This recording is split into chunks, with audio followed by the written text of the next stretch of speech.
Yo, what's up? My name is Petrowski, and today should be the start of an exciting new series. You guys seem to show so much love and support for all of my loot from 1 hour videos, whether it's Smeargle, Magnemite, or other Pokemon I've done, that today I'm going to be trying to start to make it a consistent thing and consistent series where I'm going to be going through every single Pokemon in the Pokedex and be doing a loot from 1 hour of it. Now, this video is going to be starting at Bulbasaur, and my plan, I think, is if I do Bulbasaur, there's no wild locations for Ivysaur or Venusaur, but even if there was, I might not do them. I might not do every single evolution line, as it seems a bit silly.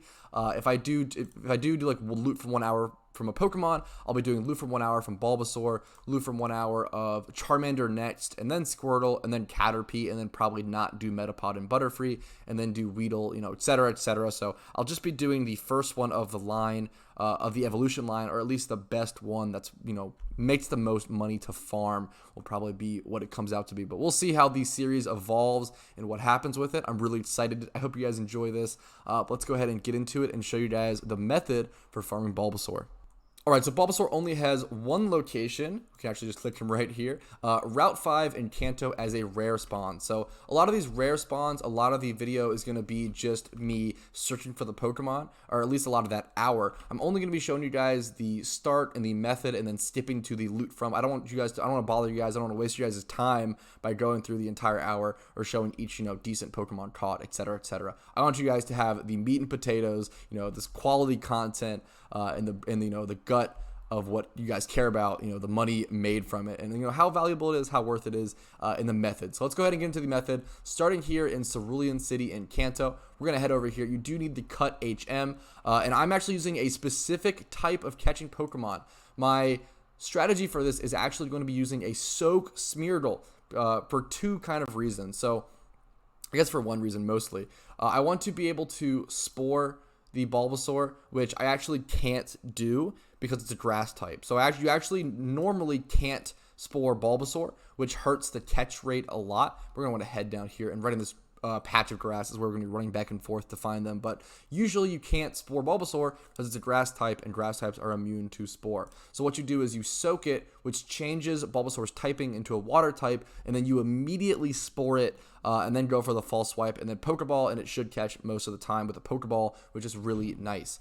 If you were to just false swipe and try to catch it, it's going to take a lot more balls to catch it. It's going to be a lot more difficult, which would be fine, but the issue is that this Bulbasaur gets Leech Seed. These wild Bulbasaur get Leech Seed, and they're level 10. So what happens is they Leech Seed your level, 100 to level 90 catching Pokemon, and they'll actually just get healed to full HP off of one Leech Seed turn, which is a huge pain. It's super annoying. I remember dealing with this with the Bulbasaur catch event. It was really, really annoying, but I'm going to go ahead and show you guys. I'll go ahead and get into a Bulbasaur encounter, my first one of the video, and show you guys how a typical encounter will go. As a quick note, I will be running away from every single Pokemon that is a Bulbasaur, so I won't be wasting any time on anything that isn't a Bulbasaur. Okay, it took me a really long time to get an encounter, but we finally got one, so our best bet is to soak first, hope he doesn't Leech Seed turn 1. It's very unlikely, I assume. Yeah, there we go. There's the Vine Whip. I think his moves are Leech Seed, Vine Whip, Growl, and then something else. Growth. I think it's Growth, Growl, Vine Whip, Leech Seed. Yep. I think that's exactly it. I think most of them in the wild, I think Bulbasaur might have a slight towards being, there's the Leech Seed. So, I mean, this is actually good so I can show you guys what the strategy here is. If he does wake up instantly and get a Leech Seed off, this is worst case scenario. This shouldn't happen that often, but if it does happen, I can actually switch over to my Breloom, and what that'll do is it'll shake off the Leech Seed, which is really nice anyway. And then Breloom's actually a grass type, which can't get Leech Seeded, which is really nice. So then I can go ahead and throw up the false swipe in the Spore. So it's a little bit of a process to catch every Bulbasaur, but honestly, the longest part of this hour or this video is gonna be encountering the Bulbasaur. It's a rare encounter. I'm really curious to see how many I'll get in an hour. That'll be a huge part of the profits, is just like how many Bulbasaur will I see an hour. That'll be a huge interesting part of it. So I'm excited to see, but here we go. This should catch on the first Pokeball. It's pretty likely. That's okay. Pretty much every worst case scenario is happening for on video for the first Bulbasaur, which is honestly kind of a good thing. Show you guys how to adapt and how to, do the method in a more realistic way. So that's totally fine. Should catch here. There we go. Easy second Pokeball catch.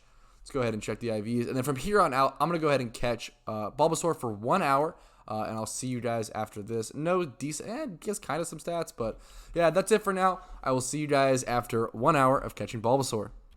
Alright, yo, here we are after 1 hour of catching Bulbasaurs. We ended up catching 12, which I'm honestly surprised by. That's actually a really decent number. I think I must have gotten lucky with encounters, or at least decently lucky, so that's pretty cool to see. I'm pretty happy with that. We did catch 11 male Bulbasaur and 1 female, so as I was trying to say in the intro, I do think that Bulbasaur does have a ratio difference in the wild, and I think you're much more likely to get a male. I think usually the split is 82.5% and then 12.5%. I think that's the math. I could have done that wrong, but I think it's something like that. The chances of getting a male versus female. So it's like an 82.5% chance to get a male, then a 12.5% chance to get a female. I think that's 100%. Hopefully my math isn't horrible there, but yeah, pretty interesting, pretty cool stuff. Yeah, that's it. Let's go ahead and start sorting them, covering the 1x31s, the noteds, anything relevant with stats. I'll go ahead and break down the prices here in a sec. Okay, first things first, let's go ahead and break down the base price of Bulbasaur. So any Bulbasaur goes for around 4K a piece, no matter how bad the stats are, for a male Bulbasaur, and then female Bulbasaurs actually go for around 10K a piece, really showing that, gender difference in the wild. So that's really interesting, really cool to see. And I'm going to go ahead and sort these. So this will be 10K. All of the bad ones will be around 4K, and then I'm going to start sorting through by 1x31s and noted IVs and natures and everything. Alright, I have my trusty calculator up, and let's go ahead and do the easy math. So I have 1, 2, 3, 4, 5, 6, 7 Bulbasaurs that are male with no stats, so that's going to be 7 times 4K a piece, 28K there, and then 1 female, which is going to be 10K with no stats, so putting me at a 38K starting kind of value just based off of bad Bulbasaurs. Now let's go ahead and break down the prices for the decent Bulbasaurs. I got 2 with 1x31 IVs, and then 2 that I considered noted. For those who don't know, noted basically means there's like 20 plus and some decent stats that the Pokemon really needs, especially with this Bulbasaur. This wouldn't be called a noted Pokemon for many other species, but Bulbasaur being a rare catch, when you do have these 27 plus in the defenses and HP, it's actually really relevant. Someone could definitely breed up the speed a little bit and really brace the special attack, and then have a really nice Venusaur. So this is a really decent one. We call that noted specifically because it's a Bulbasaur. It's harder to get some ones with decent stats. Okay, let's go ahead and price check the first 1x31 in front of you guys to kind of show you my process. So we have this 1x31 Bulbasaur, 1x31 defense, decent HP stat, nothing else going on, doesn't really need attack, unless you're going for like a weird curse Venusaur, but kind of a meme build. It also has timid nature though, which is actually super relevant. I think I can actually check the PvP statistics and just go ahead and show you guys, honestly.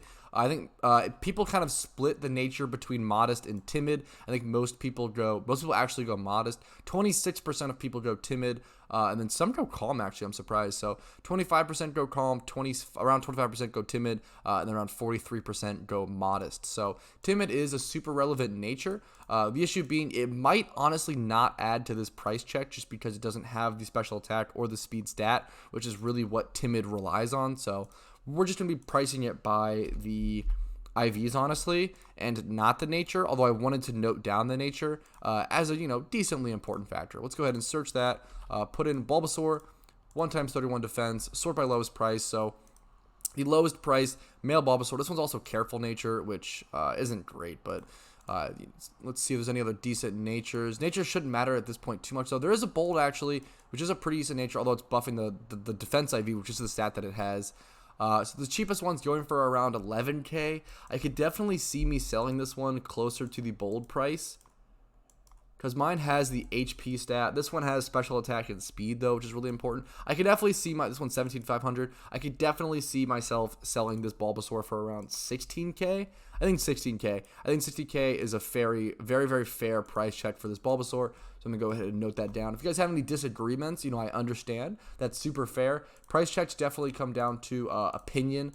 and experience. I've been playing this game for a pretty long time. I'm usually pretty decent with price checks. I'm also very willing to let my Pokemon sit and sell for a really long time. It is a super huge factor. It really depends on how patient you want to be and how quickly you need that Pokeyen can be a really huge factor. Let's go ahead and price check this second one live too. Why not?